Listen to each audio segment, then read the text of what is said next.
Hi, today I'm going to talk about asthma and a more common condition, especially in little ones, called viral induced wheeze. It's a very similar condition. Wheeze means a sound which we produce when we are trying to get air out of our lungs and sounds like this.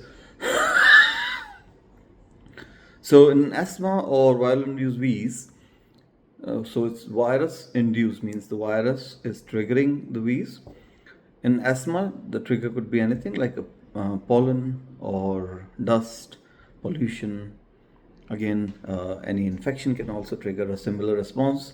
So what happens is the airways narrow down, and the difficulty is not getting the air in. Difficulty is getting the air out. The treatment is very similar. Main treatment is bronchodilators, something like salbutamol, which is a blue inhaler, which we call the reliever.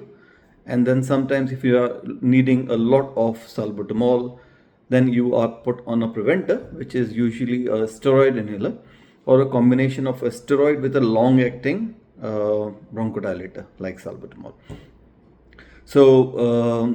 The treatment differs slightly because in asthma we tend to give steroids as well, which reduce the inflammation, makes the airways narrow, opens the airways up when the airways are narrow due to the infection and inflammation, and improves the breathing. So you have to take the salbutamol as and when needed, especially if it's viral induced wheeze. You very often grow out of it.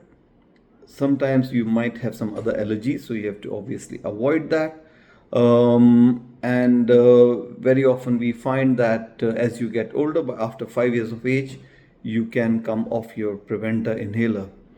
If you have asthma, then it should be carefully monitored by a GP or by a hospital doctor.